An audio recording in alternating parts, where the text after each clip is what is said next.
right, lots happening here at the stadium now. Top of the 6th, and the Yankees scoring 4 in the bottom of the 5th inning. And they now lead at 4-2 over the Rangers. David Cohn, who was behind an inning ago, he's ahead. Our trivia question brought to you by Dodge. Prior to David Cohn, who was the last Yankee to start 4 straight home openers. And I hope you guessed. I'll give it to you here in just a second. That's his Catalanato. And the answer is the chairman of the board, 94. Big years for the Yankees, 60, 61, 62, 63, and 64. For 64, we all know what happened. The Yankees and the Cardinals, 64. My partner Tim McCarver had a lot to do with that.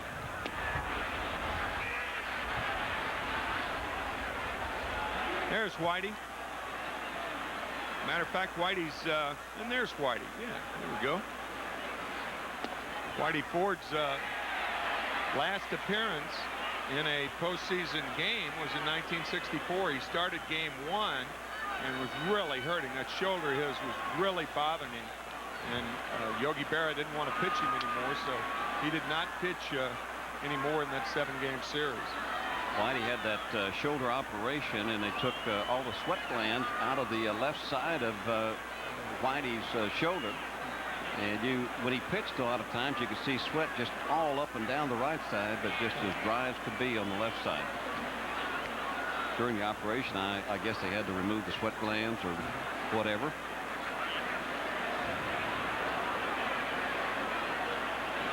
Catalanato, 2 balls, 2 strikes, leading off here in the 6th for Texas.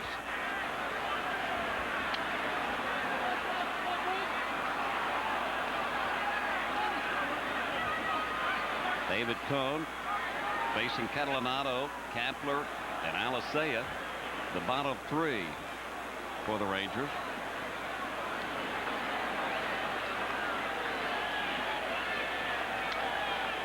Another slashing foul, this time into the upper deck on a sellout crowd here on opening day, the year 2000. Nothing more gorgeous than to look at Yankee Stadium from a player's standpoint and see the stands are full. Catalanato just laces one into center field for a leadoff base hit. So Catalanato now a 2 for 3 in the game. That'll bring up Kapler. See some movement in the Yankee bullpen. This is the time that Joe Torre, when he has a lead, he's as good as anybody in not letting that lead get away. And the Yankees, with the material to do it with in the bullpen, sooner than we said that, Mel Stottlemyre gets some action going. And I would imagine it'll be a left-hander, probably Stanton, and perhaps Jeff Nelson. Inside and high on Kapler.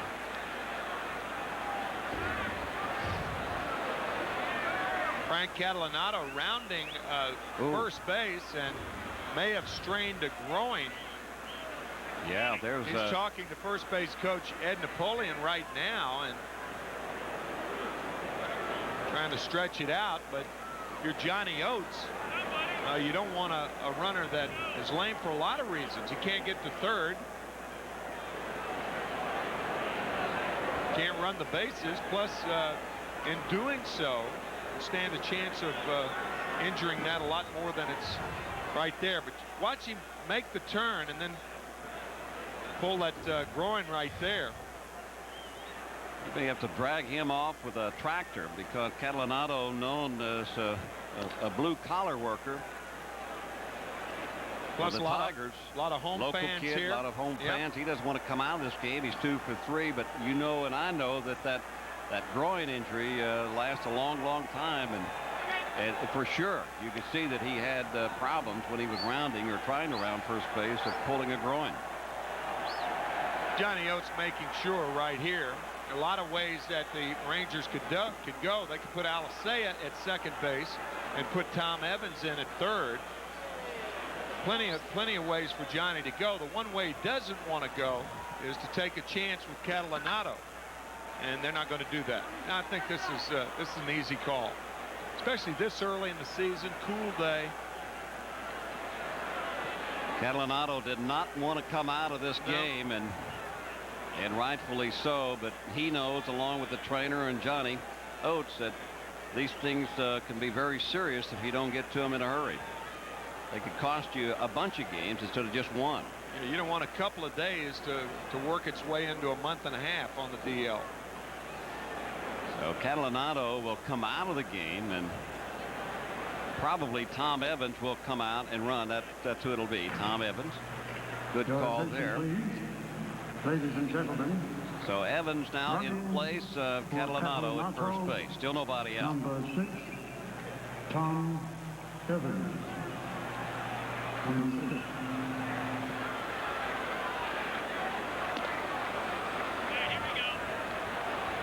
Now how loose will Evans be? He's been sitting on the bench. It's been a little bit cool.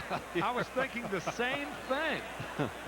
Take somebody out with a groin pull, and you got a young player. Even though, you know, obviously the young bones are not as inclined to. Of course, Catalanotto's only 27. But how loose can Evans be? We're going to find out. This is Kapler. That pitch is out of play, and it's a 1-ball, 1-strike count to Kapler.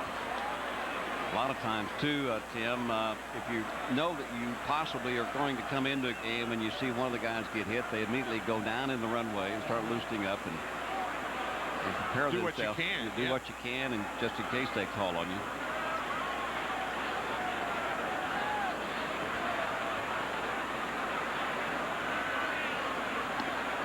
Breaking ball outside.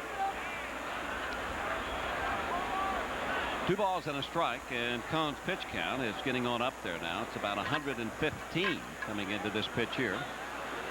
Jason Grimsley now begins to warm up for the Yankees.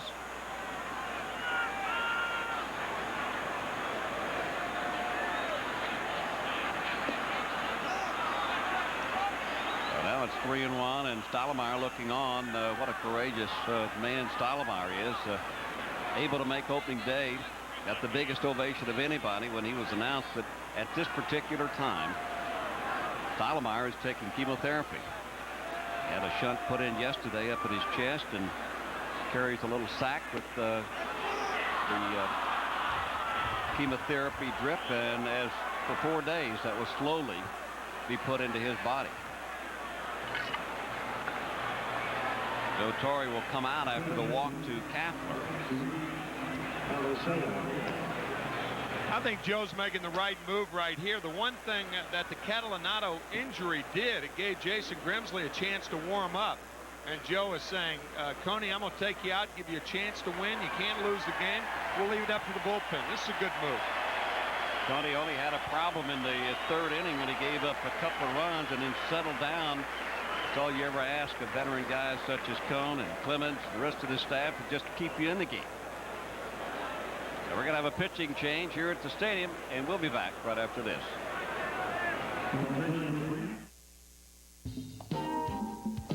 Hello, I'm Benson T. McDowell, and it's time to put someone over the edge.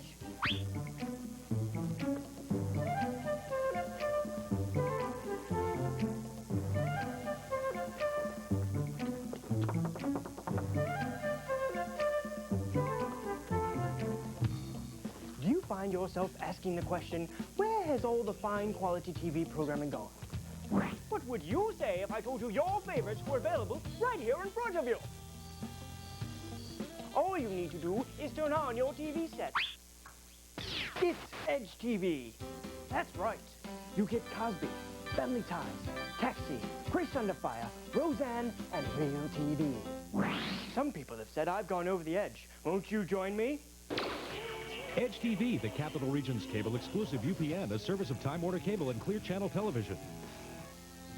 Taking all this with you, right?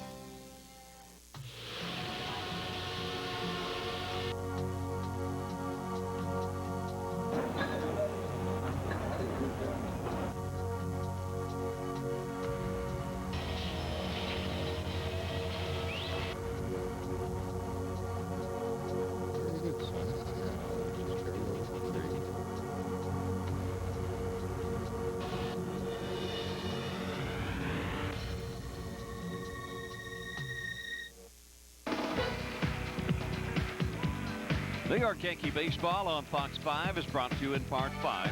Toyota, real value every day. By Budweiser, who salutes America's designated drivers.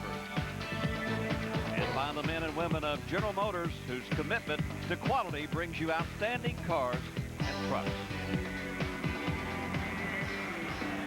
Well, Coney certainly not happy with having to come out of this opening day start, but he comes out with the lead of 4 runs for the Yankees and 2 for the Rangers, and he will give way to Jason Grimsley, who hopes to get a ground ball. And Bobby, while Grimsley was warming up, Luis Alicea was talking to third base coach Jerry Narron. It may lead you to believe that Johnny Oates would go against the so-called book and bunt in this situation.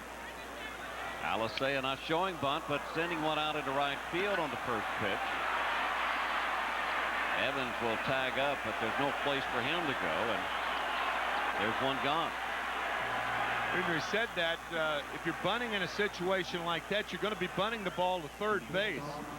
And Alfonso Soriano is inexperienced at third and fielding a bunt. That's why I think in situations like that, you go against the book. Normally, you don't bunt to tie on the road. In effect, the Rangers would have been doing that. But with the top of the order coming up and Alicea, the hitter, a bunt was not out of the question. Not out of the question, no. For sure. And Royce Clayton will step in. Grimsley's been the type of pitcher with that hard sinker to get that ground ball, and has gotten a lot of starters out of jams because of that ground ball double play, and that's what he'll look to get Clayton to do. Evans at second. That's Kapler over at first. The Yankees lead at 4-2 and 1 out here in the top of the 6th. Grimsley making his second appearance for the Yankees. That's up high for a ball. Now he has fallen behind 2-0. Alan Watson now up and throwing for the Yankees. He's up because of Rusty Greer, the next hitter, or Palmeiro batting fourth, but that's why Johnny Oates staggers the lineup. He has right-hander, left-hander, right-hander, left-hander. A lot of managers will do that. So the opposing manager can't bring in a left-hander to take care of 2 hitters. For instance, if Watson comes in to face Greer, then he's also got to face Rodriguez unless he gets a double play. And the Yankees having one of the better bullpens in all of baseball. Going to be fouled out of play. Normally Joe can counter most of those moves with his bullpen. Right. With Watson and Stanton and Nelson and Grimsley. Rangers also with 3 lefties in their bullpen, so they've got 4 right-handers and 3 left-handers. And this is the time of the game when managers try to match up their pitchers versus hitters. Ground ball right side. Knobloch's only play is to go to Martinez, which allows the Rangers to move their runners up in the scoring position, second and third, so the tying runs are on the left side of the infield. Chuck had only 1 play, and that was to first base. The ball was not hit hard, hit off the end of the bat. You really take a chance if you turn around and make that play to second base, because Kapler's got very good speed, and no sense taking a chance when in the middle innings the tying run gets to second base. If it's the go-ahead run, it's a different story. Now with 2 outs, Rusty Greer sends one deep into right field. This could be trouble if it stays fair, and it's a double off the wall, and 2 runs will come in to score, and it's a tie game at 4. I wasn't for sure if that ball hit the top of the railing for a home run. I was looking at the first base umpire, Brian Gorman, and he called it off of the wall for a double. I think the guys in the Ranger bullpen, they're thinking the same thing. They're all up on the top step trying to determine whether this ball is out or not.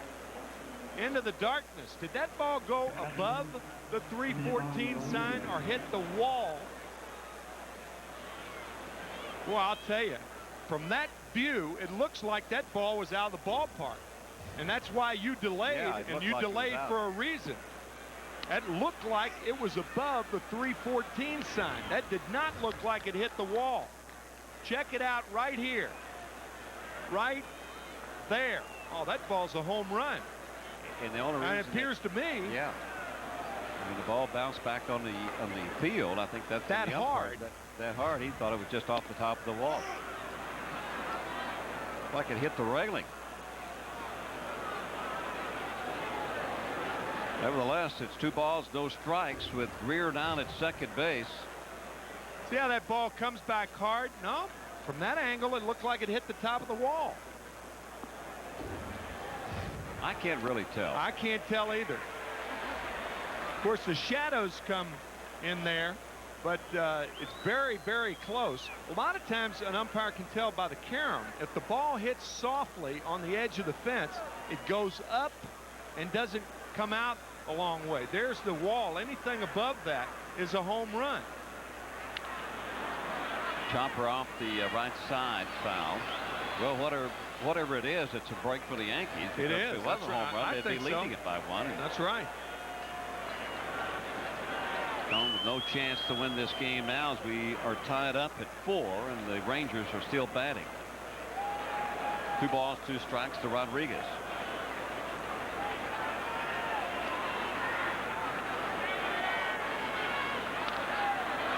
Out of play.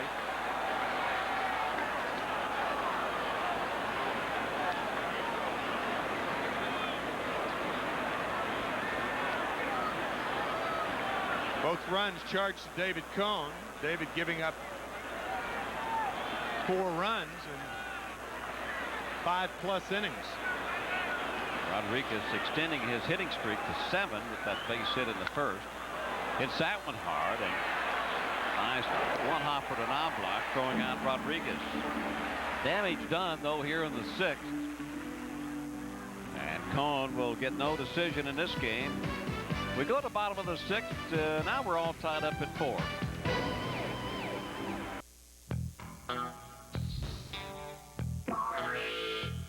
For Dodge Dakota, success comes about as naturally as wearing the Magnum engine badge.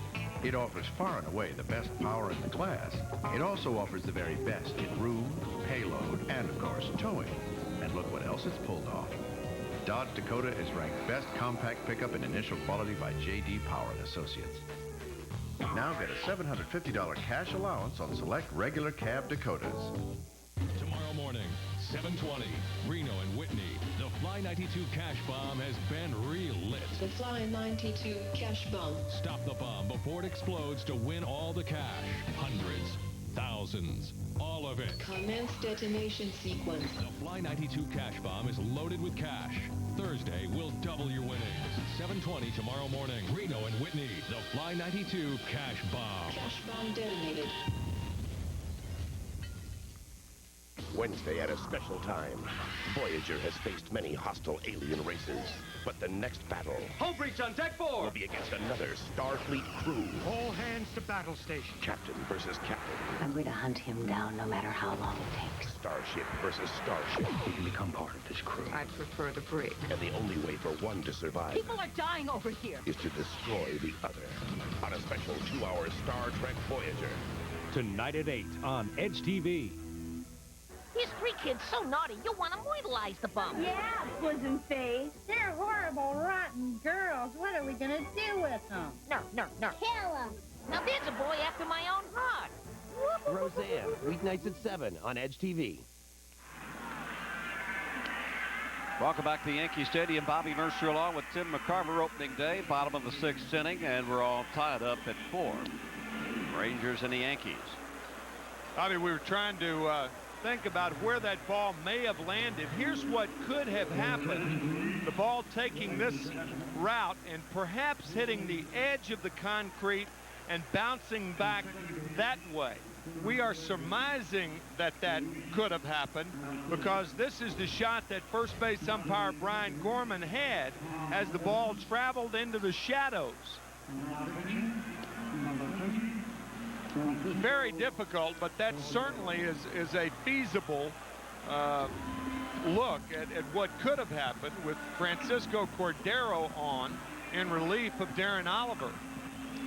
I certainly couldn't call it. No, it was a tough call, and the more you look at it, you thought it was over because of the way it came back to the field. But what it could have done is hit the concrete that's just above the padding out there. Nonetheless, the Yankees got a break. Game of inches, and Francisco Cordero to the bottom part of the order. And the bottom part starts off with Shane Spencer.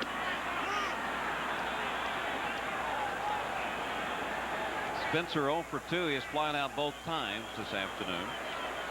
So right now, both starting pitchers gone. Oliver for the Rangers and Cone for the Yankees. And Cordero has started off 2 balls and no strikes to Spencer. Well, I thought maybe that ball, as the Rusty Greer ball, hit the railing. You know, it was just beyond that crease there. Yep. But I thought the way it bounced back. Sada waiting on deck.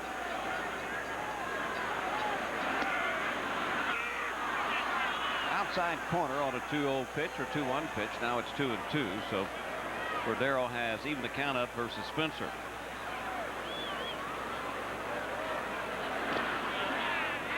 That'll get away from Rodriguez. Texas Rangers are thinking that Francisco Cordero could be the best in that package that they got from Detroit. He throws around 96. He's a hard thrower with a good, wicked slider. Good swing by Spencer as he fouls it back and out of play.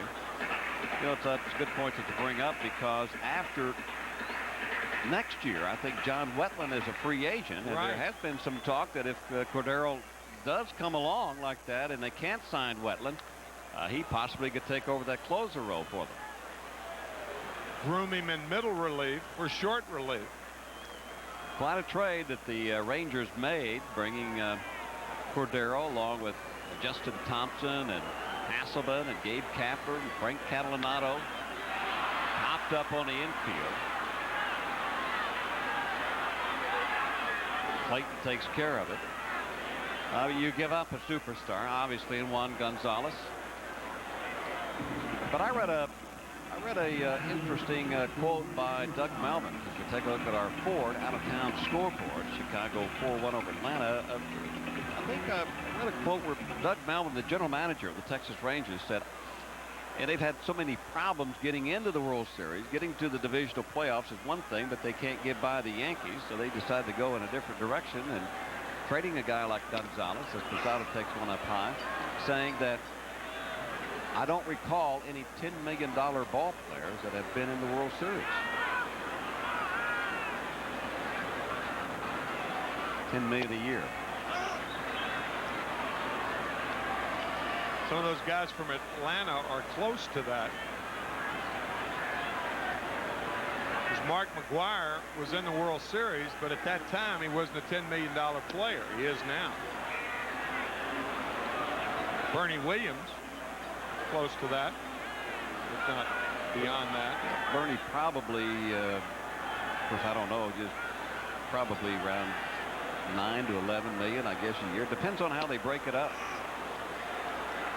Up high for a ball, ball 3, and strike 1 to Posada. They've got a pretty good package, though. Jeter up to $10 million this year, and his salary, he's gone from the minimum in 1996 to $10 million here in the year 2000. Ball 4 to Posada. A 1-out walk to Posada. That'll bring up either a pinch hitter or Roberto Kelly, and it looks like Kelly has been called back to the Yankee dugout.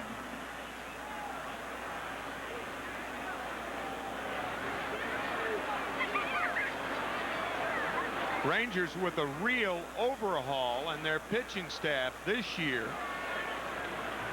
Last year, for instance, the starters, Aaron Seeley, now with Seattle. John Burkett, no longer with the team. Mark Clark's there, but Mike Morgan isn't. Mike's in the bullpen now.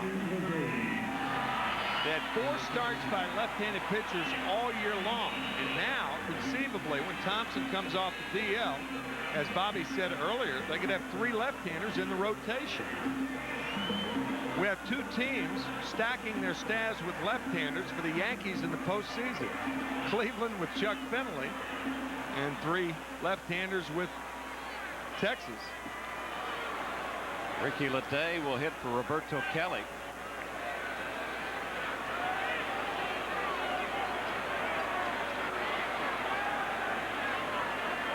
Day having a tough start early on. And Rodriguez now will go out to talk to Cordero. I said Morgan was in the bullpen. Morgan's in the bullpen with the Arizona Diamondbacks. I didn't explain that fully. He's not in the bullpen with the Rangers. Well, because the Rangers were predominantly right-handed last year, a lot of players, a lot of people with the Rangers scouting thought that there just wasn't enough diversion, for the ball club. It just wasn't enough in their pitching. It was basically the same all the time, and they got comfortable with it.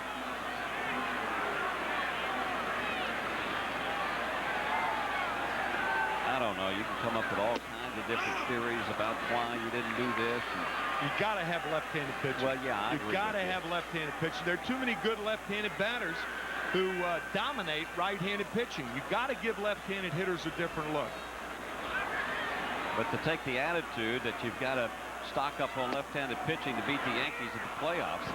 Well, I mean, first of all, you got to get to the playoffs. Well, but in a case like Cleveland, if you have a guy who is what is Chuck Finley lifetime, about 16-6 against the Yankees, he has dominated in this ballpark, including a shutout last year. I think Cleveland is such a prohibitive favorite, the most prohibitive favorite of any of the divisions in baseball, that the chances of them playing the Yankees pretty good, at least in their minds, and that is made a lot of sense. I know what you're saying. You can't sign left-handers just because they're left-handed pitching. Day off of the upper deck. So Posada walks with one out here in the sixth. Lack of patience. That's the first walk by a Yankee this afternoon. All three of those games, by the way, no walks in 3 of the 6 games. They've lost all 3. What that means, you could take it a step further. When you walk, you're getting a lot more pitches to hit, and you're seeing the ball better. Down low, ball 3-2 with one out. Posada on at first base.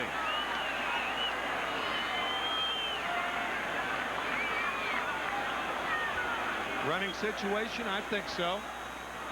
See if Joe Torre puts Posada in motion. There goes Posada. Swing and a miss, strike 3 as Day swings through it. But the throw by Rodriguez pulls Alicea off the bag at second, and Posada will move into scoring position. Alicea was late in covering. He was late in covering. Alicea's got to be there. He's late in covering by the time he gets there. That throw's almost on the bag. With Day swinging through it, the number one thing is the Rangers have the wrong guy covering. This situation, left-handed batter up there, Clayton's got to be the guy to cover. Alicea has too far to go. He's playing Day to pull.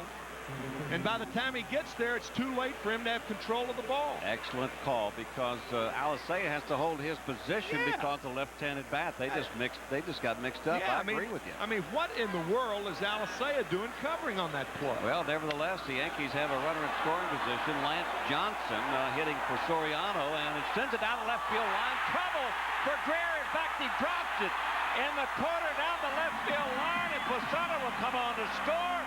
And the Yankees will take a 5-4 lead because of that mistake at second base. About 2 innings ago, we said that because of the wind and the sun, that you get the feeling that this game is going to be caused by something like this. Rusty Greer sucks that ball up all the time. But because of the wind and the sun, it's very difficult out there looking at the fence, trying to find out where he was. And it's going to be scored, I think, a base hit, or they have not scored it yet. It has not been scored yet. Got to be an error, I think, Bob. I would think so, too. Yeah. Nevertheless, Johnson ends up at second base, and Knobloch will step in. Rusty has been bothered by that sore ankle. I don't think that he's running as smoothly in the outfield. He had to look up a long time into the sun, into that high sky, and those eyes are bouncing up and down. The wind is swirling. And you just don't see Rusty Greer make those kind of mistakes. No, you don't. I don't think that's one time you could blame it on his ankle, though. You know, I mean, because he was under it. If it's a situation where it's a line drive or something like that, I could more or less understand it. But Rusty, I mean, it's very difficult conditions out there. But it wasn't at second base, and you're exactly right. That's where the Rangers made the mistake. And you make mistakes against this Yankee club, and they'll eat you alive. Yeah, just 3 out of the last 4 years worth of World Championships because of it. They'll eat you up. And looking for a three-peat this year. And right now the Yankees have that 5-4 lead, and it's a 2-ball, no-strike count down to Knobloch with Johnson down at second.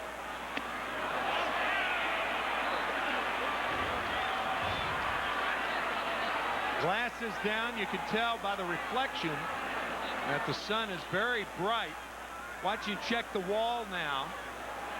With the wind drifting back, not knowing where the fair wall is. And an error, a tough play, but an error nonetheless. But the big play was on Posadas. If Alicea is there, in my opinion, he has the time to plant his feet, take the throw, and make the tag, and the Rangers be sitting in the dugout. They're still out there. You know, it's a funny thing, too. You know, we showed you that graphic of basically how patient this Yankee ball club is. The only walk issued, I mean, the first walk issued came in the 6th inning, which was to Posada, and he came around to score the go-ahead run. Yeah. And now the Rangers have walked 2 in this inning so far. Yeah, the championship clubs, they just take those mistakes and always, most of the time, turn them into their percentage in their favor. Mike Munoz warming up, the left-hander for Texas. Derek Jeter will step in. 2 men are on, 2 outs. 5-4 Yankee lead.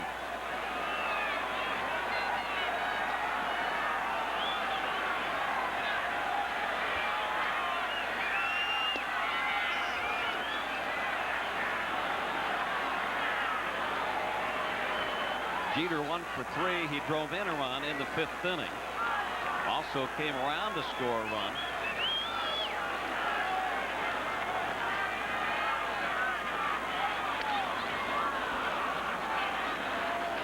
One ball, 1 strike. Yankees have hit 1 ball out of the infield this inning with 5 hitters, and that was an error, and scored 1 run.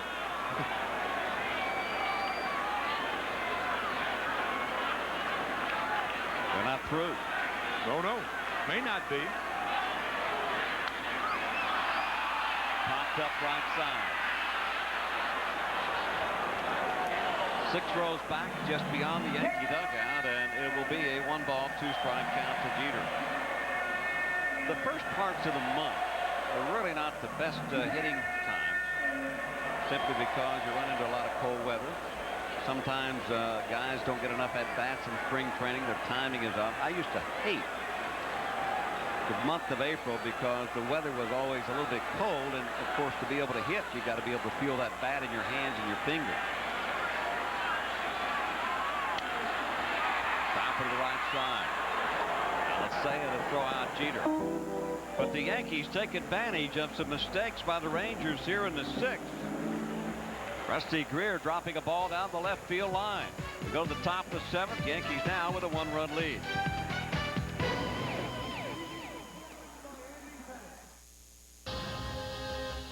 Star Trek Voyager, weeknights at 10 on Edge TV. The percentages are in your favor on the new 2000 all-wheel drive Safari vans from Gendrons, the undisputed leader of the pack.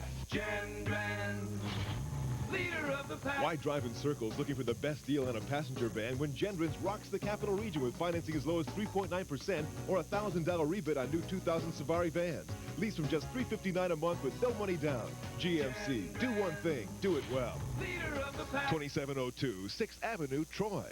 It's lacrosse action at its best. Join Fox 23, the Gazette newspapers, and the University at Albany Great Danes. Saturday, April 15th for the Lacrosse Youth Day doubleheader. The excitement begins at 10:30 a.m. as the women take on Manhattan and continue as the men battle Yale at 1:30. Don't miss out on your chance to meet the Albany Attack. Players from the attack will be on hand to sign autographs, and best of all, it's free. So join us for the second annual Fox 23 Lacrosse Youth Day doubleheader, Saturday, April 15th at the University of Albany. Every weekday, someone will win $5,000, $10,000 on Thursday. Listen now for the free money buzzer on the classic rock station, Pitch 106. In the heart of conflict, in the heat of adventure, in the excitement of the unknown, the wonders never cease.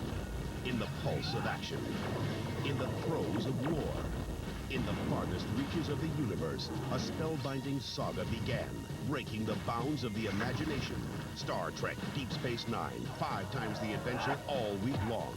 Star Trek Deep Space Nine, weeknights at 11 on Edge TV. Beautiful day here at Yankee Stadium. Opening day, Yankees now lead at 5-4 here in the 7th. Well, it's a cold winter in Cleveland. Luckily, Drew wins the trip to the Bahamas. That's Drew Carey tonight at 6:30 right here on Fox 5. He's got one of those Bahama shirts on, too. Don't miss Drew Carey tonight here on Fox 5, and don't miss Mike Stanton coming on in the 7th inning to pitch for the Yankees. Like we said, in this part of the game in the American League, managers always like to match up against the opposer's hitter. And so with Palmeiro coming up, David Segui is a switch hitter. More importantly, Palmeiro and Mike Stanton will face off here in the 7th. And in left field, taking over for Roberto Kelly will be Ricky Leday. Now Leday will have to fight that element that has been giving Rusty Greer some problems. And at third base, Wilson Delgado. I was thinking the same thing, Bobby. And remember, Ricky Leday, as much as anybody, had a lot of problems in left field fighting that sun, particularly late in the game last year.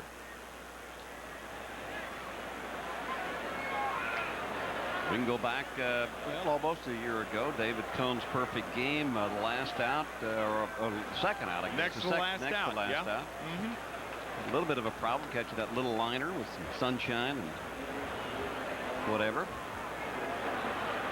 Palmeiro leads it off here in the 7th inning versus Stanton. You saw the numbers career-wise, but Palmeiro, no matter who's out there on the mound, is always a very dangerous hitter.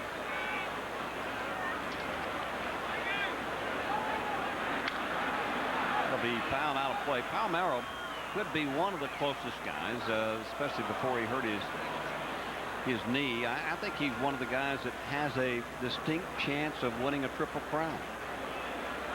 Because he can hit for average, certainly can hit for home run power, and there'll be plenty of guys on base to drive in. In the neighborhood last year. In the neighborhood for sure. 148 RBIs, 47 home runs, 324 average.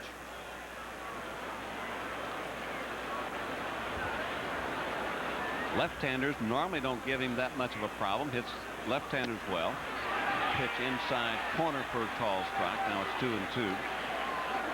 Well, the last guy to win the Triple Crown, I think, was Yastrzemski, right? Yes, in 67. Frank Robinson won it the year before with the Baltimore Orioles in 66. Last in the National League, Ducky Medwig for the Cardinals back in 1937. I think Yaz, the year that he won the Triple Crown, just barely hit over 300. I don't know exactly what the number was. That was the next year. Was that the next year? Oh, he won the batting crown. 68, he won it with a 301 average. There was one 300 hitter in the American League in 1968. Year of the pitcher in both leagues. Outside for a ball. Now it's 3-2. I always refer to you because you've got that memory that just goes back to 1,000 years ago. You can't remember what I had for breakfast. No, don't give me that. Total recall, Tim McCarver. Inside, ball 4, leadoff walk after Stanton got out in front of Palmeiro. Palmeiro hangs tough, but that'll bring up David Segui, the switch hitter. Now turning around to bat right-handed. You've heard us talk about those leadoff walks. We'll see what happens here in the 7th inning. David Segui. Following Segui will be the rookie third baseman. Check that. The rookie center fielder, Ruben Mateo.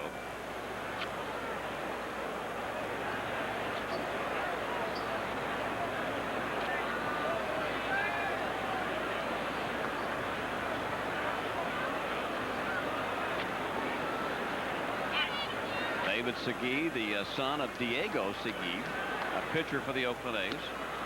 That pitch outside, and for some reason or another, Stanton has lost the strike zone. I played with Diego Segui in 1973 and 74 with the Cardinals, and guys used to try not to be the star of the game so they wouldn't have to shake hands with Diego Segui.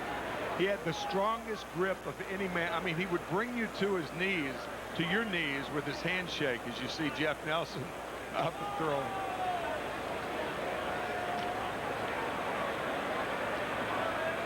Diego now residing in Kansas City. That's where David was born. Line in the left field coming on as Day will fall in front of him. So versus Stanton here in the 7th, the Rangers have put the first 2 men on. That'll bring up Ruben Mateo, and here comes Joe Torre. David Segui now is 3 for 3 with an RBI.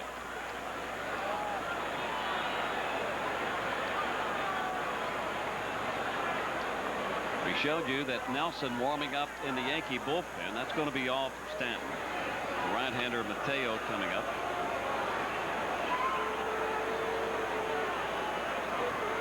So here in the 7th inning, another pitching change. Yankees still have the lead, but the Rangers are threatening as Nelson comes on.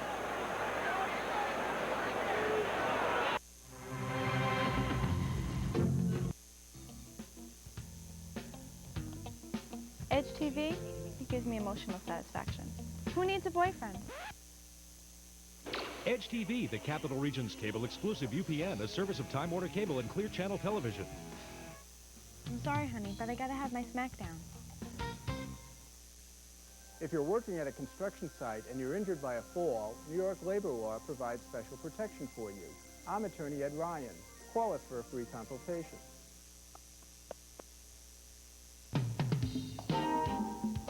Hello, I'm Benson G. McDowell, and it's time to put someone over the edge.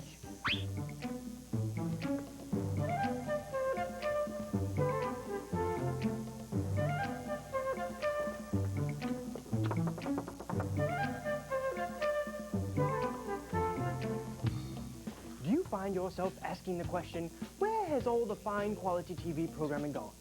What would you say if I told you your favorites were available right here in front of you? All you need to do is turn on your TV set. It's Edge TV. That's right. You get Cosby, Family Ties, Taxi, Grace Under Fire, Roseanne, and Real TV. Some people have said I've gone over the edge. Won't you join me? Edge TV, the Capital Region's cable exclusive UPN, a service of Time Warner Cable and Clear Channel Television. He's in a jam here in the 7th. 2 men are on, nobody out. So Nelson will come on to try to do something about it. Yankees still lead at 5-4. This homestand continues tomorrow versus the Rangers. At 7:05, we'll have it right here on Fox 5. It'll be El Duque and Kenny Rogers. Great pitching matchup. And then the Royals, the young Kansas City Royals, come into town Friday, Saturday, and Sunday. Saturday is calendar day. Sunday is championship fan ring day. So you don't want to miss this first homestand of the year 2000 at Yankee Stadium. We hope to see you.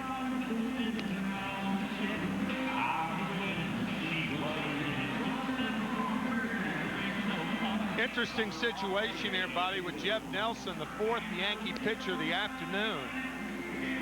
Jeff is not a real good fielder on bunts. He fields his position fairly well, but has a bit of a tough time with bunts. Long, tall, not unlike a lot of tall pitchers.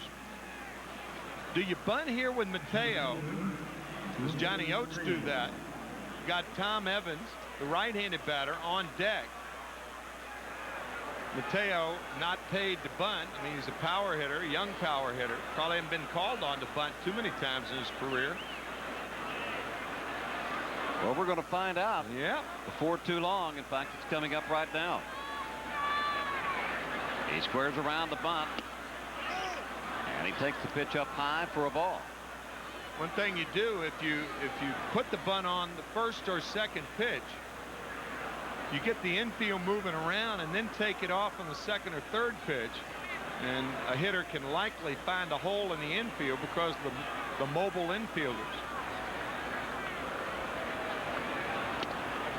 That pitch in there for a call strike. I don't know. Mateo could be up there also just to make Nelson throw a strike too, or who knows? I don't know. But it did appear that he wanted to bunt that one. That was a pretty good pitch. I'll tell you, if I'm a right-handed hitter and you got a tough pitcher like Jeff Nelson, I'm not going to spot him a strike.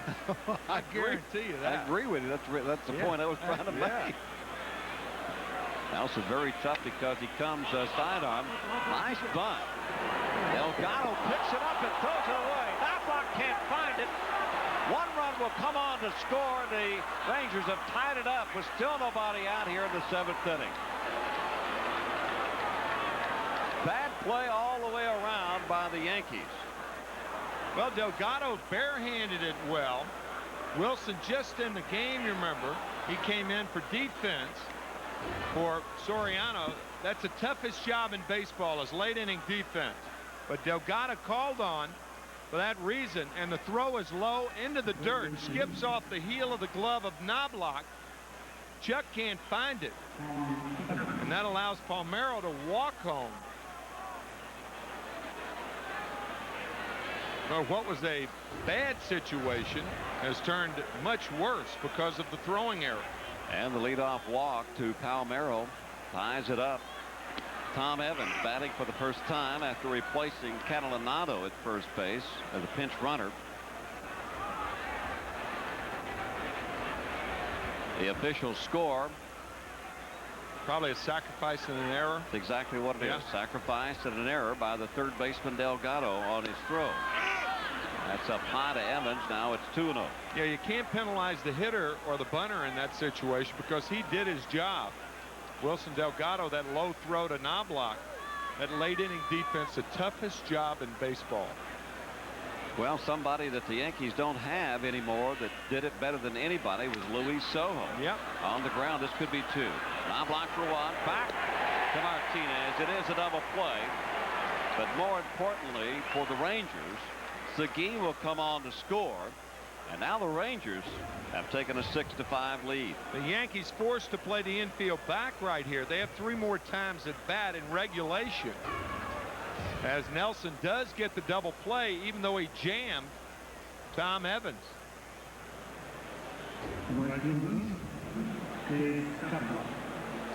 Here's the bunt once again. Delgado even with the bag, and he fields the ball cleanly. Nothing wrong with the pickup, but he tried to rush his throw, it appeared, and ended up throwing it low.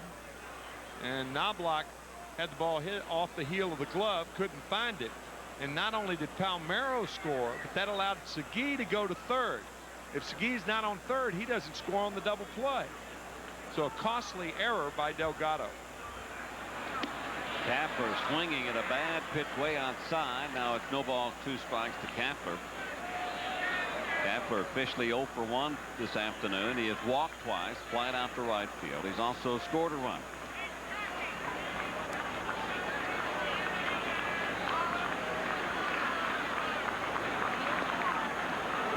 Rangers and the Yankees kind of seesawing back and forth of who's going to take the lead in each inning. Yankees took the lead in the 4th, checked that the 5th inning, added another in the 6th.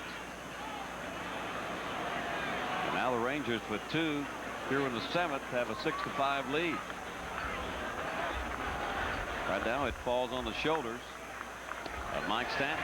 Swing and a miss at a bad breaking ball outside, so Kapler down on strike, but more importantly that leadoff walk, and David Seguin comes around to score. Texas leads at 6-5. Some toys never go out of style.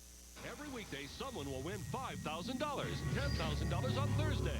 Listen now for the free money buzzer on the Classic Rock Station. Pitch 106.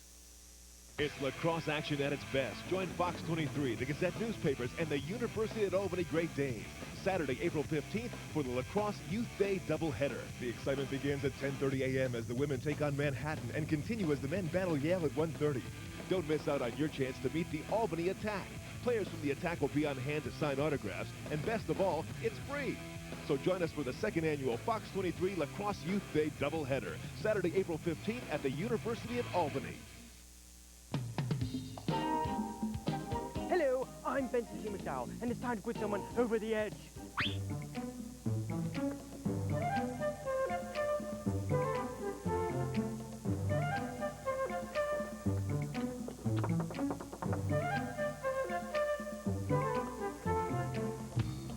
Do you find yourself asking the question, where has all the fine quality TV programming gone?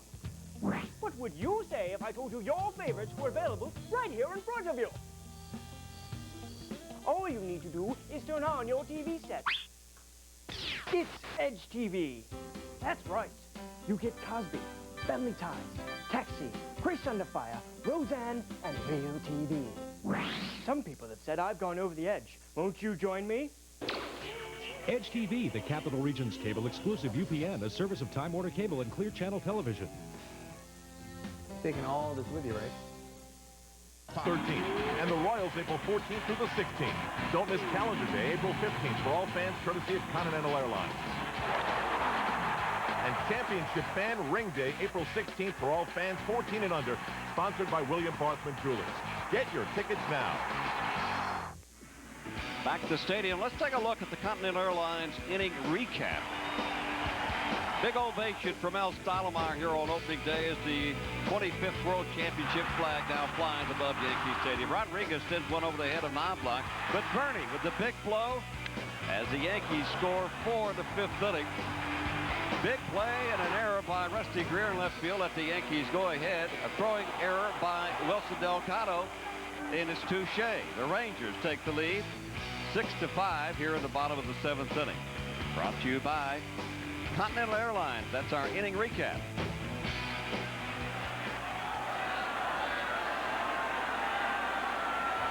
Munoz, Mike Munoz, the left-hander out of the Ranger bullpen to face Paul O'Neill. And the first pitch to Paul O'Neill, lined into right field for a base hit.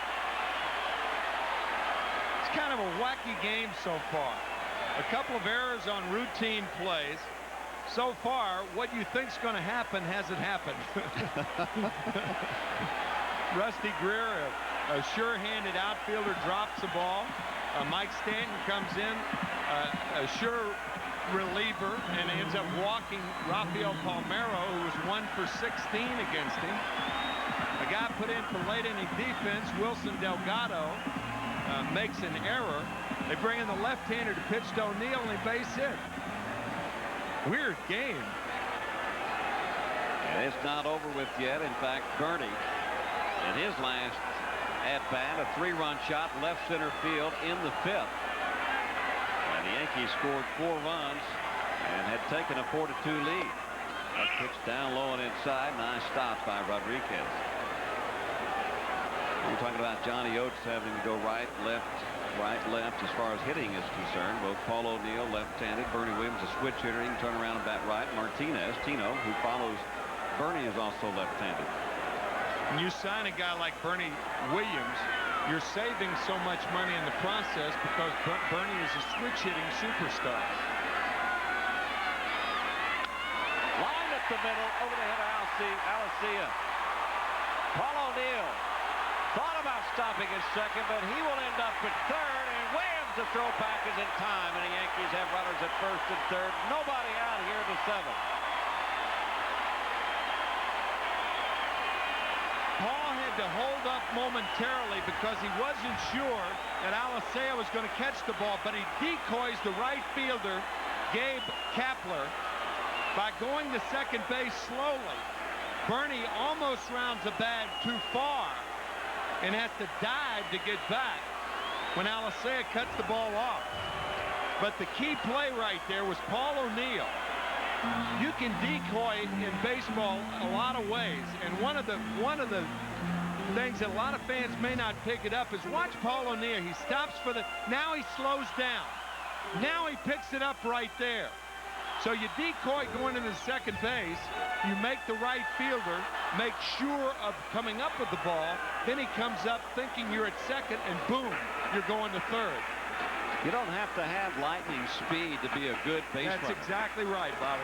And Paul O'Neill using his instincts to take first and third. The Yankee ball club does about first and third as good as any club that I've seen. Now they have a chance to tie it up with O'Neill on the third. Tino. Breaking ball down low.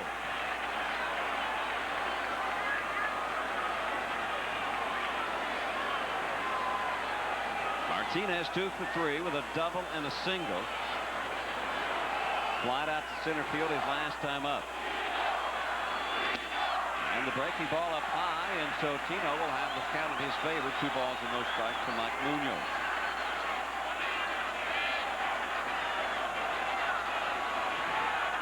Crabtree and Venefro. Venefro, the other left-hander. Looks like a submariner.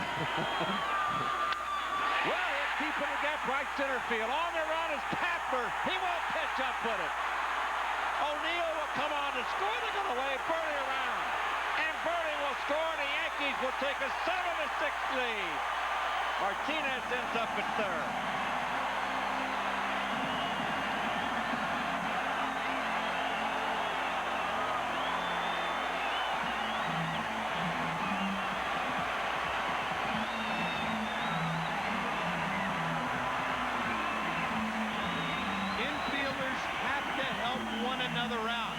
Tino Martinez drives this ball, his third hit of the day, his second double, and a key hit it was.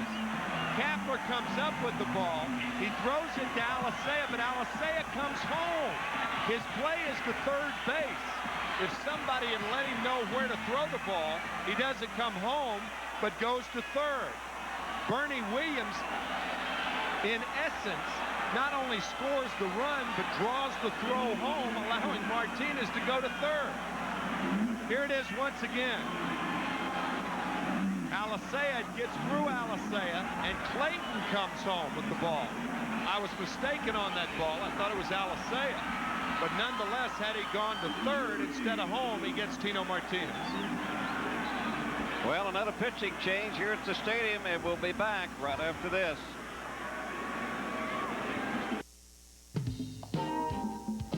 Hello, I'm Benson T. McDowell, and it's time to put someone over the edge.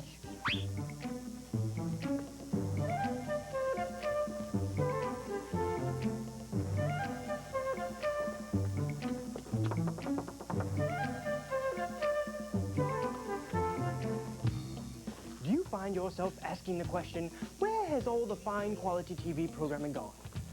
What would you say if I told you your favorites were available right here in front of you? All you need to do is turn on your TV set. It's Edge TV. That's right. You get Cosby, Family Ties, Taxi, Grace Under Fire, Roseanne, and Real TV. Some people have said I've gone over the edge. Won't you join me? Edge TV, the Capital Region's cable-exclusive UPN, a service of Time Warner Cable and Clear Channel Television. Taking all this with you, right?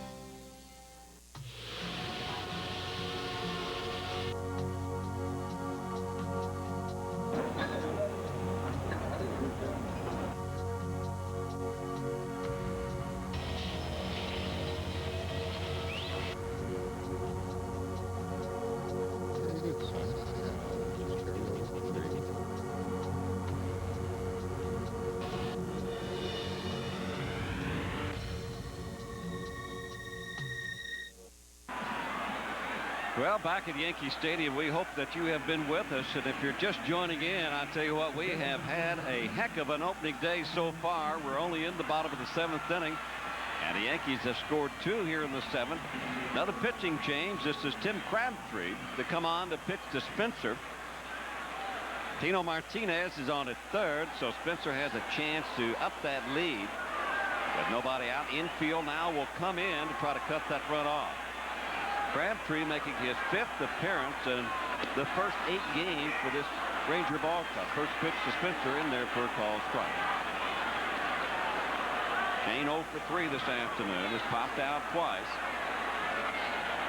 Good hitting situation for him. With a man on at third.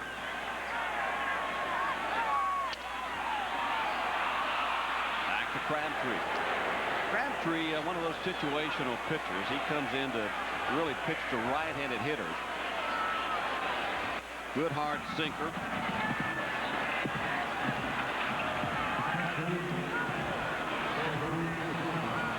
So Posada now, a switch hitter for the Yanks, will turn around at bat left-handed versus Crabtree.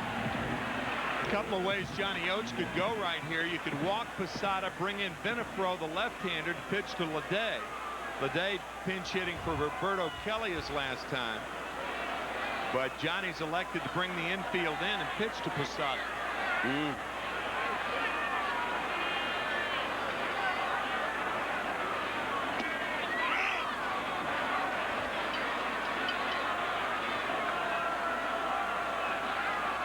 Problem with that is you still have the infield in, and most hitters, that makes a racehorse out of a mule. So Posada gets a chance. Down low, now he's fallen behind, and it's 2-0. Pitch count in the favor of Posada to drive that run in at third. 6-5, check that 7-6 now, the Yankees. And they are looking to make it more. Tino across home plate.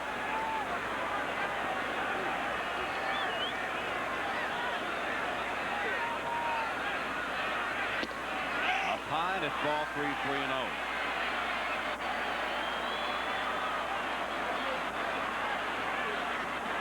Posada takes a long look down to Willie, but 3-0. You got to almost let Posada hit, I would think. Sure. Why not? Why not is right.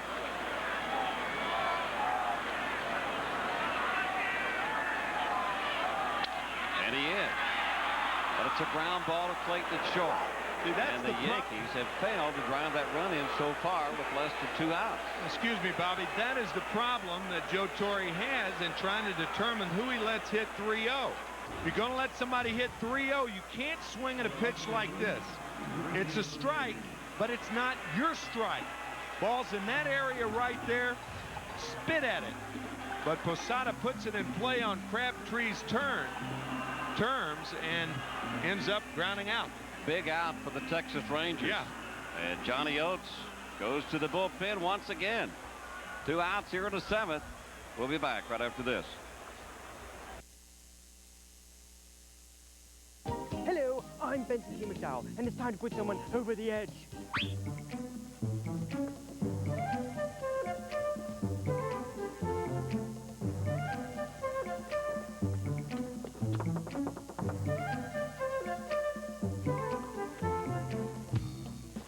Find yourself asking the question, where has all the fine quality TV programming gone? What would you say if I told you your favorites were available right here in front of you? All you need to do is turn on your TV set. It's Edge TV. That's right. You get Cosby, Family Ties, Taxi, Grace Under Fire, Roseanne, and Real TV. Some people have said I've gone over the edge. Won't you join me? Edge TV, the Capital Region's cable-exclusive UPN, a service of Time Warner Cable and Clear Channel Television. Taking all this with you, right?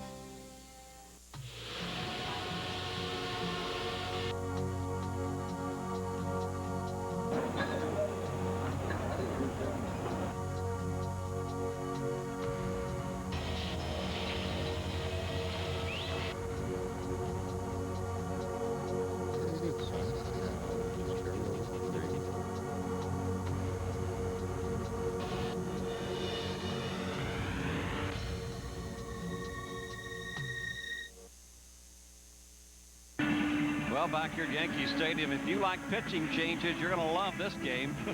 But you're also going to love this fan because he is our Toyota everyday fan. And he comes prepared opening day with the Yankee hat. You know why he's our fan of the day? Because that hat is reminiscent of Uncle Sam. And remember, Monday is tax day.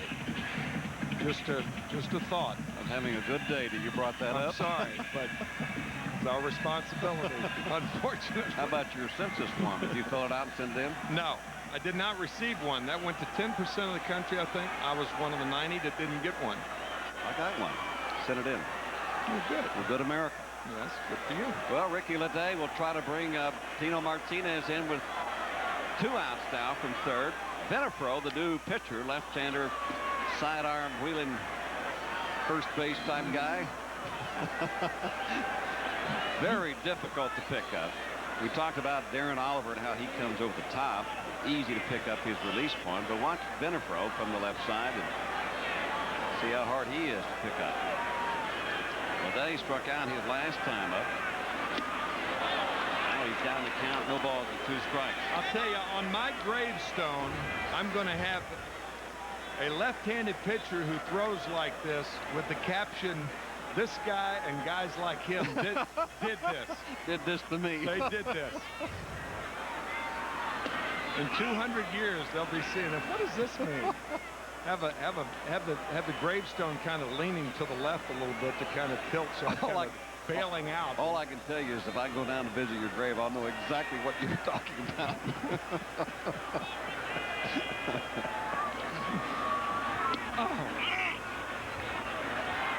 Still have nightmares. 2 balls and 2 strikes. Still have nightmares about Ramon Martinez, a left-hander that I couldn't hit if you'd tell me what was coming every time up.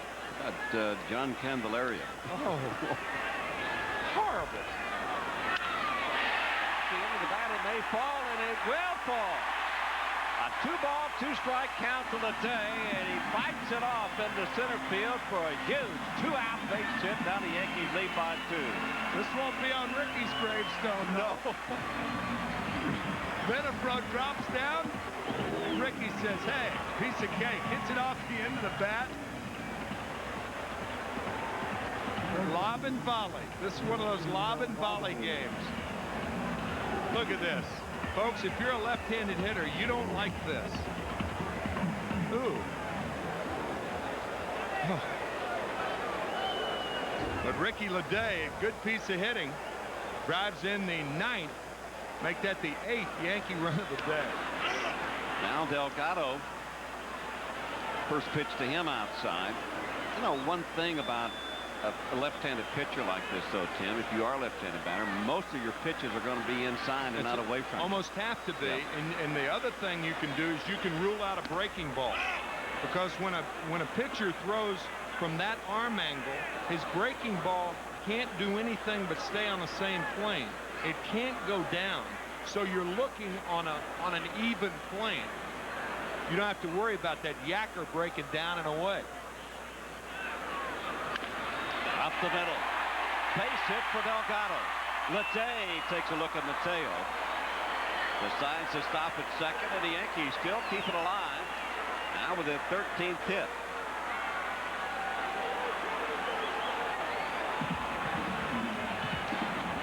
Wilson Delgado, his first hit of the year, and to add to the weirdness of this game, a defensive replacement by Joe Torre makes an error and then gets a hit.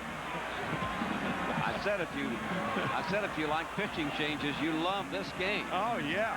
And Johnny Oates once again has gone to the bullpen like John Wetland. Well, we'll tell you about it when we come back. Get these great home furnishings now during Rainbow Rental's grand opening. Order today and pay just 7 cents for your first 7 days on any new rental. Now it's easier than ever to get quality home furnishings with no credit hassle. Just call 1-800-828-1600 and place your order by phone. Or you could order through our website at rainbowrentals.com. Or just visit the store nearest you and pay 7 cents for your first 7 days. Put a little rainbow in your life. In a century yet to come, Red alert! All hands to battle station. the USS Voyager is on a mission We're being targeted. Your appeal to my humanity is pointless. that will take you to the final edge. He's definitely left our galaxy. Of the final frontier. Get us out of here. Maximum warp. One ship. Brace for impact. One crew. We've got a breach! One question. Are you a Voyager?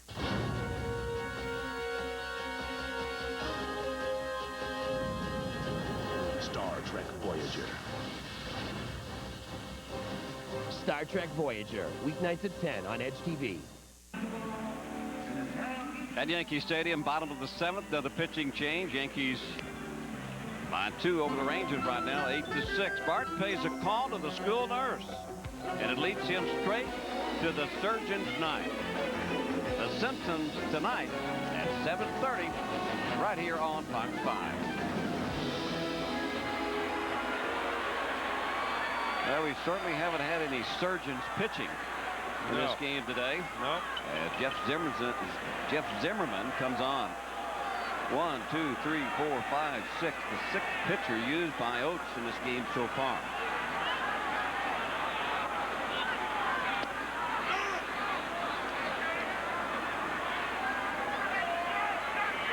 Knobloch has only faced 2 pitchers,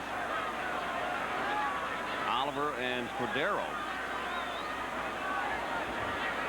Now make it 3 and Zimmerman.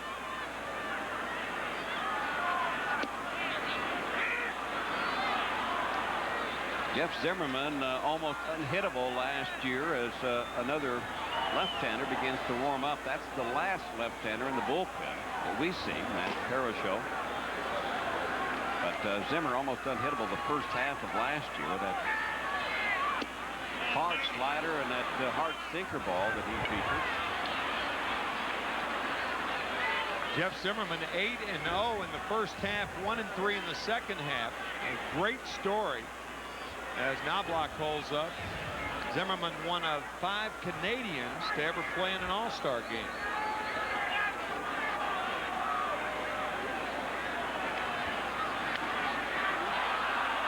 Popped up right side.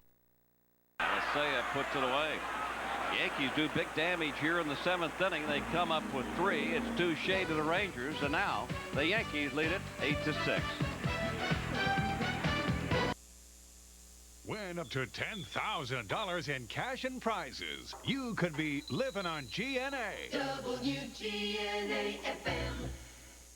It's lacrosse action at its best. Join Fox 23, the Gazette newspapers, and the University at Albany Great Danes. Saturday, April 15th for the Lacrosse Youth Day doubleheader. The excitement begins at 10:30 a.m. as the women take on Manhattan and continue as the men battle Yale at 1:30. Don't miss out on your chance to meet the Albany Attack. Players from the Attack will be on hand to sign autographs, and best of all, it's free.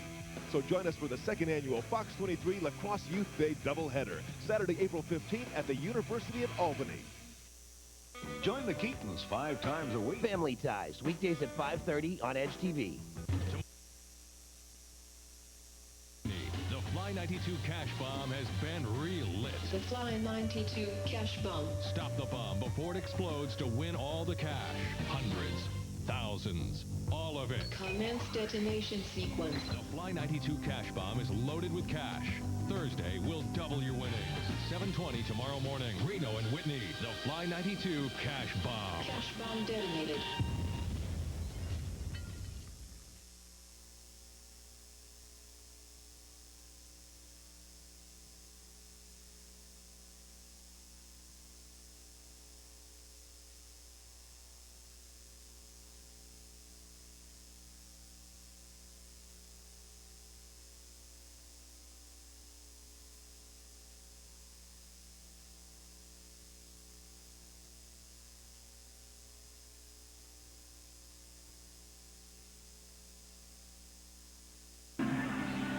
Jeff Nelson with a nice job in the 7th inning, coming in relief of Mike Stanton with runners on at first and second and nobody out.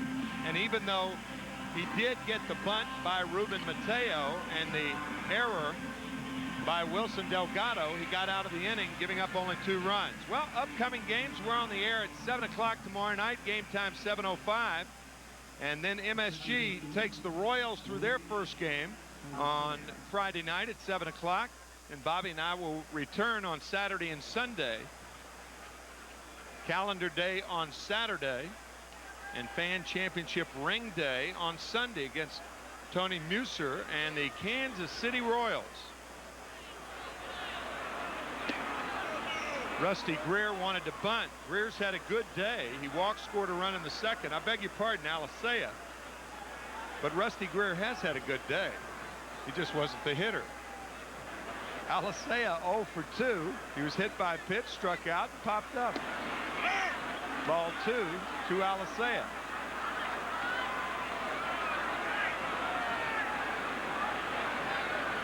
It's a little bit cool here at Yankee Stadium now with the wind blowing around, gusting, and the wind chill is, I would say, probably in the either high 30s or low 40s. A lot of times it's hard to get a good grip on the baseball because you don't have that moisture on your hands. If Jeff Nelson walks Luis Alicea, the wind chill between Jeff and Joe Torre is not going to be the same.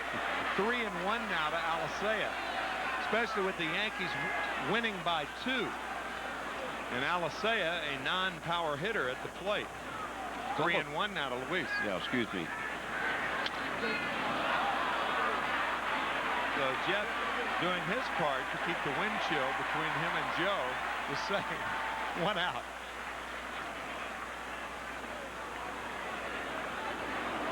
At Wrigley Field in Chicago, Shane Andrews, who won a game 2 days ago in the 9th inning with a 3-run home run against Atlanta, has hit 2 again. Chipper Jones with a couple of home runs. Junior has not hit a home run, we understand, today. It's 3-1 Cincinnati over Colorado. Ken Griffey Jr. becoming the youngest man to ever hit 400 home runs. Ground ball, great play, Tino Martinez, 2 outs.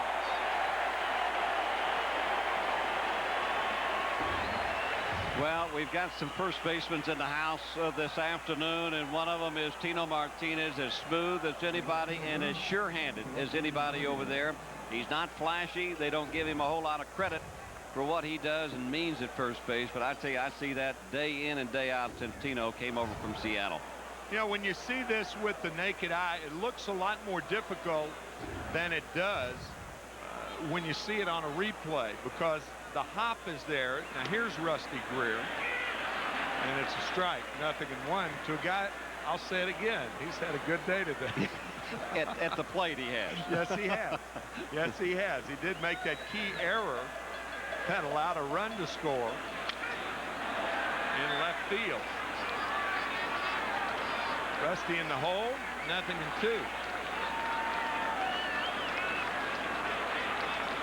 Mariano Rivera warming for the Yankees, and that is the death knell for most opposition. At least it has been for the last 2.5 years for the Yankees.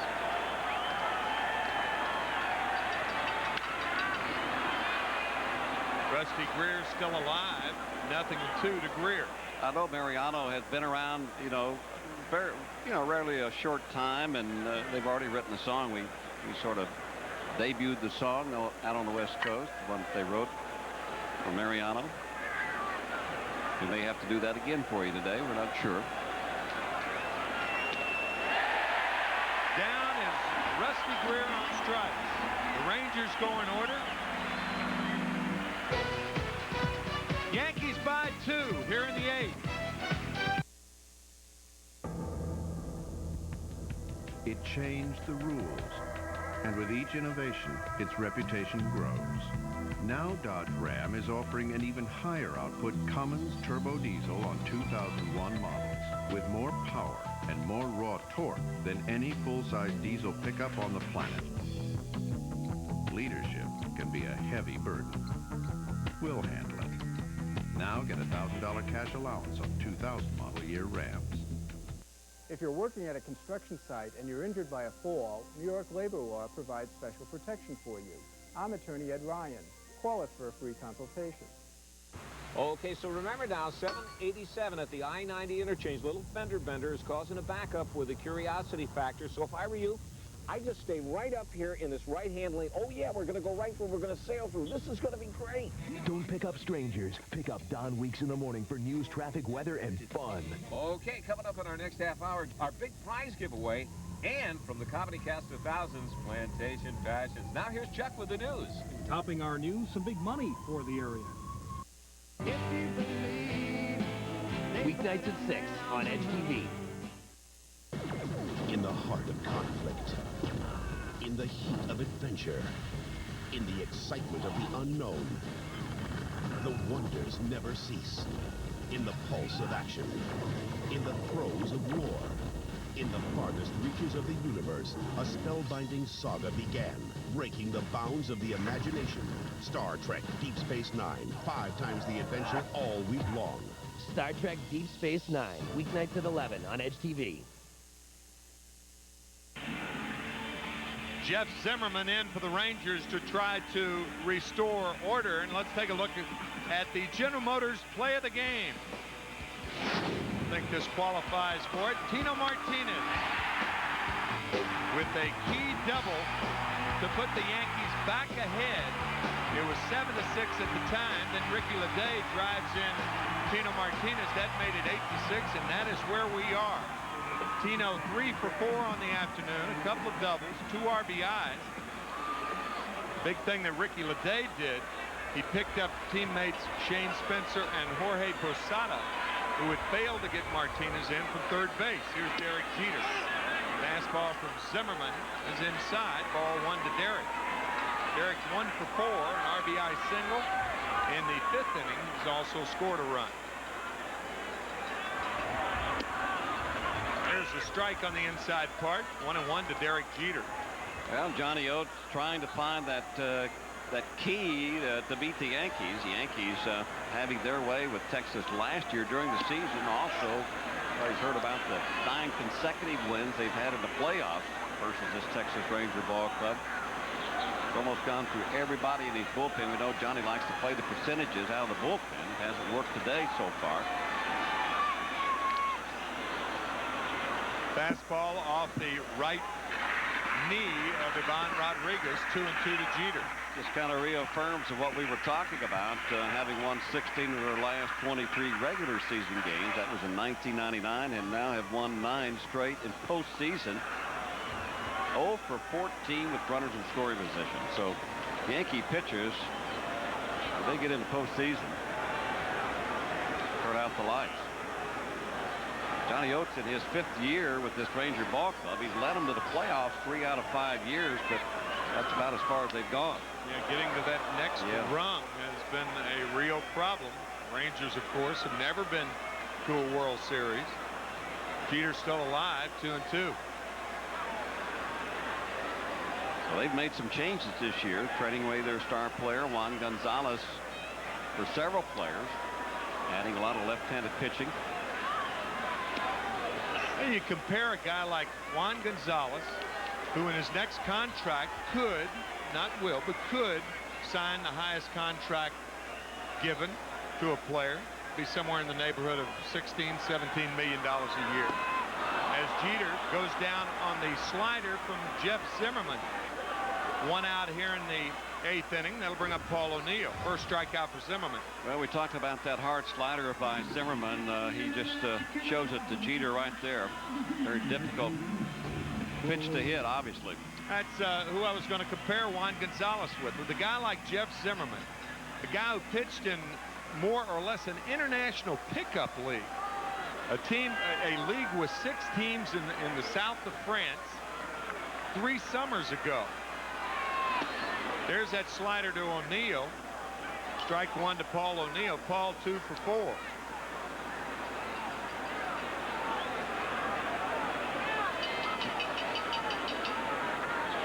And then Zimmerman comes back to the United States, sent 200 resumes out, hoping that somebody would pick him up. And the Rangers were the only ones that gave him a chance to pitch.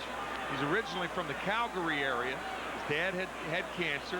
Jeff telling me before the game that he's had a heart attack to go along with that. He's in real bad shape, living in the Dallas area. Brother was a pitcher in the major leagues, but imagine the travails of Jeff Zimmerman even getting to the big leagues, even getting a tryout. And you compare him with the likes of a Juan Gonzalez, and then you hear 2 guys in the same uniform last year. 1 and 2 now to Paul O'Neill. Well, sometimes you have to make a business decision, and I think that's exactly what the Rangers did on knowing that a year from now they were going to have to deal with Gonzalez. They haven't won with him so far, and they thought, well, you know, with this in mind, why don't we just change it a little bit? We haven't scored any runs in the division series anyway, and of course our ball club was really surrounded around offense more so than defense and pitching. Hammered foul. Talking to Zimmerman before the game, I told Jeff that Bob Gibson told me once that the view from the pitcher's mound in throwing a slider to a right-handed batter is just different than having a left-hander up there. Consequently, right-handers with good sliders don't throw good sliders to left-handed batters. There was a fastball still fouled away. And Jeff said, you know, there's something to that. He said, because with the right-hander up there, he said, this may sound too simple, but with the right-hander up there, there's not a leg in that area outside. So you have something to shoot for. Once a left-hander gets up there, and it makes so much sense, well, this is what he has to look for. So consequently, the slider doesn't break the same. Popped up and foul play.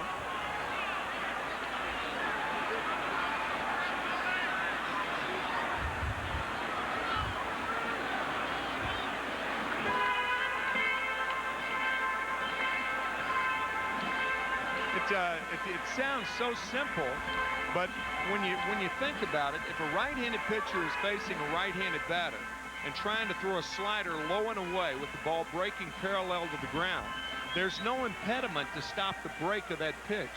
But if there's a left-hander there, his legs are in the way. So you have to adjust the slider that you've been throwing to the right-hander. Well, it sounds like such a common sense thing, but he explained it so well that I thought it was worth repeating. I think it has a lot of validity to it, obviously, because what you're saying is you'll go ahead and break off the slider more so than right-handed than you would the left-hander. That's exactly right. It would break too far inside, or there's just too much open space. You might hit him. Right. You know, a lot of things that go through pitchers' minds in situations like this. A wind current come through the stadium and sort of cleaned out the seats up into the upper deck. We got a lot of hot dog wrappers. Wrappers galore. Good fastball from Zimmerman. So O'Neill down on strikes. That was as hard as Zimmerman could throw right there. I mean, that was just, here it is, see if you can hit it. And he threw it up and in on Paul O'Neill. He never could catch up with it. This kid's got a good arm. They thought maybe after the first half of last year that maybe he had lost his slider because he depended on it so much, and especially against right-handed hitters, as you were mentioning, and it wasn't as effective in the second half as it was the first half, but certainly no signs of that here starting out in the year 2000. That's kind of why I broached the subject to begin with about his slider during the second half of last season. Johnny Oates telling us, you know, he could get anybody out in the first half. He was very good in the second half, but he set such high standards for himself. And here's a reliever, a middle reliever as an all-star pitcher. How odd is that?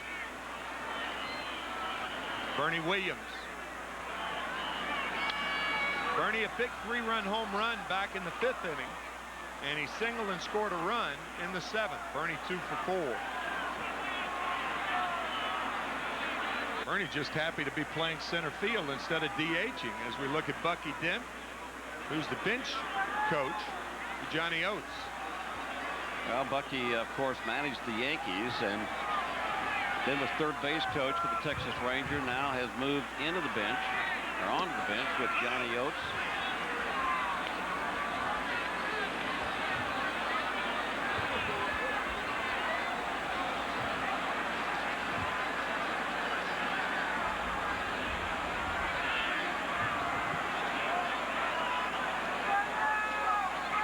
Bucky with one of those shots heard around the world. It sure was. Certainly up in Massachusetts. Don Zimmer saying he was a manager of the Red Sox in '78. Popeye saying that he never goes anyplace. Some Red Sox fan that's going, why'd you pitch to Bucky Dent? Why Torres throw that slider? Why did he throw a fastball? There's them. Two guys linked together in baseball history forever. Bucky Dent with a 3-run home run. The 163rd game of the season. That was not postseason. That was part of the regular season. There's a slider to Williams. 2-2 to Bernie. I think Zim was telling us also that here in New York, when Zimmer came to New York, or maybe it was, yeah, I think it was in New York that Zimmer was renting Bucky Dent's old apartment. That's right. Bucky had that picture of him hitting the home run up above the bed in the master bedroom, and every time Zim had to go to sleep, he had to take a look at that picture of Bucky hitting the home run. Jim said, I finally turned it around. Yeah. I asked him, I said, Zim, you think Bucky did that on purpose? He said, what do you think? Well, they bought that picture just before Zim moved in. Bernie down on strikes as Zimmerman strikes out the side in the Yankee 8th. But it's New York 8. Rangers 6. Guess who's coming in? Join the University at Albany Student Association on Saturday, April 15th at 3 p.m. for Breaking Barriers 2000 and celebrate the legacy of Jackie Robinson. Proceeds benefit the Arbor Hill Community Baseball League. From the law offices of Ronnie Lynn Deutsch. Do you owe back taxes? Business or personal, the IRS is now reconciling back-owed taxes, levies, liens, payroll taxes, as well as penalties at a fraction of what's owed. Qualified tax professionals will negotiate and resolve your tax nightmares. Call now before the program ends. We can help, and all calls are confidential.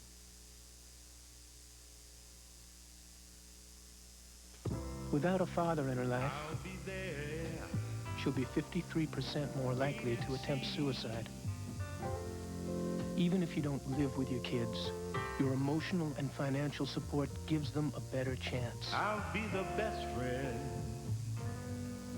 you ever had. Cosby presents The Formula for Fun. Step 1, watch The Cosby Show. You better wake up, because if you make a mistake in there, you could drown. Step 2, laugh.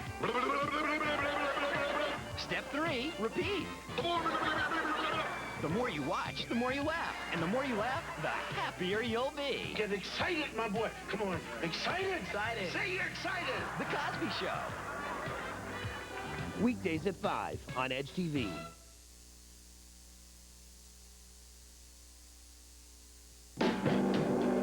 And up to $10,000 in cash and prizes. You could be living on GNA. WGNA FM. New York Yankees baseball on Fox 5 has been brought to you in part by your local Honda dealer, who offers an impressive family of cars, sport utility vehicles, and minivans for the year 2000. By Thumans. Remember, fans, when it comes to Thumans, they're the deli best. By Jeep, the most award-winning brand on 4x4s on earth. And by Ford Cars and Trucks, built for the way you live at your tri-state quality Ford stores. A very familiar tri-state figure, and Mariano Rivera has earned the respect of the Yankee throngs now, to where he is greeted with an ovation when he comes in, because Yankee fans know that when he comes in, the party's over, as my partner would say. Turn out the lights, the party's over. That's the song they wrote for Mariano. Just a short time in the big leagues. But I tell you what, when they bring Mariano in, the party is over with, and you can see now that the shadows crossing home plate out in front, the pitcher in the sunshine, the hitter in the shade, and you'd think it's hard to hit Mariano in just the regular sunshine. It's really going to be hard now. Rodriguez, a right field hitter. In all probability, he'll put the ball in play to the right side. Ricky Leday, really too much straight away in left field for the Yankees. Combination right here, a normal right field hitter. You see, Leday should be about 3 to 4 steps to his left. Dinner is on me for the rest of the year if Rodriguez Hits a ball down the left field line, partner. Okay. Rest of the year. 0-1 to Ivan Rodriguez. Fouls it back, 0-2. Of course, I didn't tell you where we're going to eat. Got just the place for you. Of course, Mariano with the good fastball. Palmeiro waiting on deck, but he's got that cutter. And Stottlemyre telling me, and I didn't even know this, that he can turn it up if he wants to, the cutter, and make it cut a little bit more like a slider. So he has control of the cutter, and it's just kind of a natural rotation of the wrist that Mariano has to get that effect.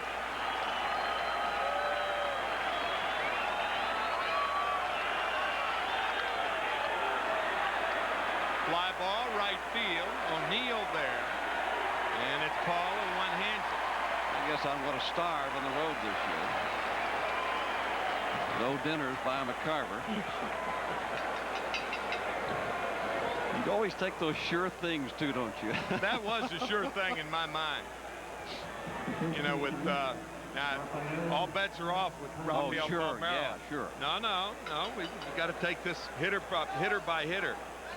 Rafi certainly can yank a ball on Rivera. But all hitters, Palmeiro included, will try to make Rivera get the ball down. Very difficult to hit upstairs. Right there, vulnerable. Inside, ball one. The Yankees up by 2 here in the top of the 9th. Rivera trying to save it for Jeff Nelson.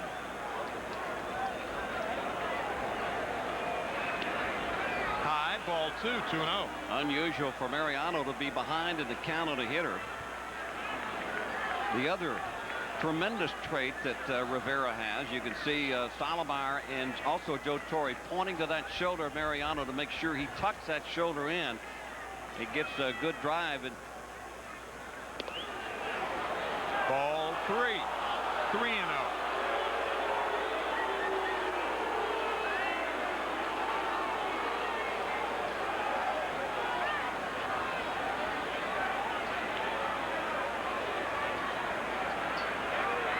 There's a strike, 3-1. One of those situations where Palmeiro becomes a more dangerous hitter because Rivera is more inclined to say, here it is, hit it in this situation with the Yankees up by 2. Segui on deck. Ball 4. So Rivera, a pitcher who walked only 18 last year, walks Palmeiro with 1 out, and that brings up David Segui. David with a very, very good afternoon. Obviously, Tino Martinez playing way behind Palmeiro at first base and guarding the line against Segui.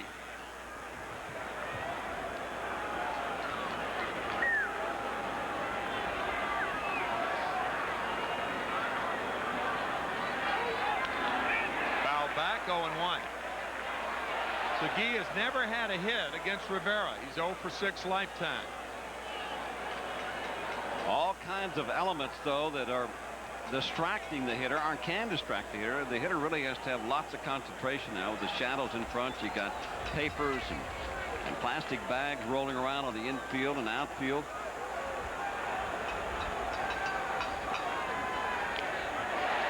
Waves at a fastball, 0-2 to Segui. Kind of shows you what has been happening all day here at Yankee Stadium with the wind gusting around the infield, the outfield, and now with the papers flying around, you get a good view of what the hitters and also the outfielders are having to deal with.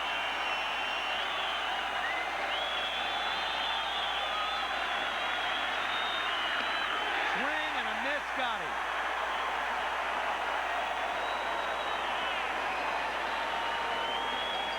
Segui went after a ball that Rivera has made a whole lot of money on. We talked about going up the ladder, and Segui, he just kind of worked the ladder up on Segui. Segui just kept swinging at the high pitch, and if he had one more strike to throw, it'd probably been over his head, or at least head high. Ruben Mateo, 0 for 3 on the afternoon. Palmeiro running no play, that probably is not going to be a stolen base because the Yankees were indifferent with their defensive alignment. Nothing in 1 to Mateo. Nothing in 2. You're going to see that same ladder, I think, right here. Going to be at least shoulder high.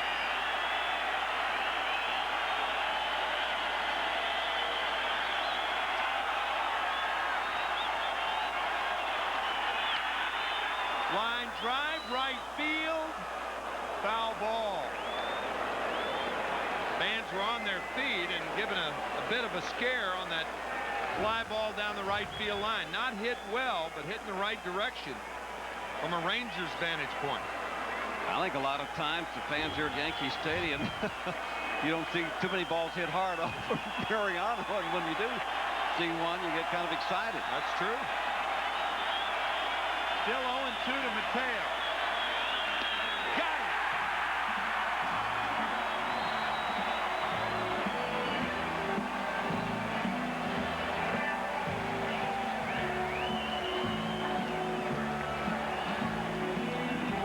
The eye-high fastballs to get Segui and then Mateo. 4th save of the year for Rivera as the Yankees battle back to win it 8-6. They fell behind by 2 early and won by 2 late.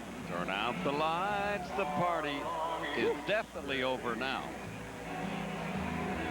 I'll tell you, that's a very appropriate song for Rivera, who has given up only 1 run this year, and that's the only 1 run he has given up. Mel Stottlemyre having a chance since the opening day was canceled yesterday to join his pitching staff this afternoon, taking chemotherapy, and I'll tell you what, it's got to be a big boost for his pitching staff to know that he was here to get the ovation that he got on opening day.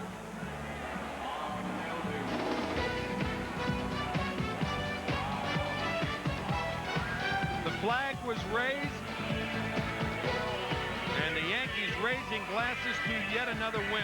4-3 on the year. We'll be back. Get these great home furnishings now during Rainbow Rental's grand opening. Order today and pay just 7 cents for your first 7 days on any new rental. Now it's easier than ever to get quality home furnishings with no credit hassle. Just call 1-800-828-1600 and place your order by phone. Or you can order through our website at rainbowrentals.com. Or just visit the store nearest you and pay 7 cents for your first 7 days. Put a little rainbow in your life.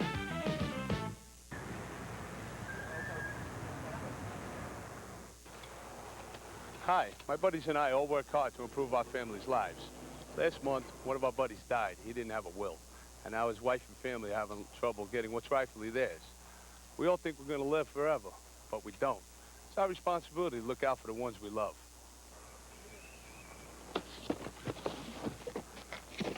I'm not going to let anyone come in and decide for me who's going to be the executor of my estate or who's going to be the guardian of my children. It's my right and my responsibility to make a will. I bought the American Legal Will Kit. Now my wife and I have each written out our own wills quickly and easily. We didn't need a lawyer. It was easy to follow and legal in all states. Don't risk your hard-earned estate. Have your final say with the American Legal Will Kit. It's only $29.95 plus postage. Order your American Legal Will Kit today. Call National Direct now. Mr. and Mrs. Jones, Sally's having some behavioral problems. I guess that reward system isn't working. Well, the timeouts weren't either. Well, you're just too lenient. Well, you're too strict. No, you are. Oh, you are. Where can adults go for ideas when they feel as frustrated as kids? ConnectForKids.org, guidance for grown-ups. He's 2-0 on the year. Mike Munoz, the left-hander, coming in the 7th inning, records his first loss of the season. Mariano Rivera was save number 4. He had 45 last year.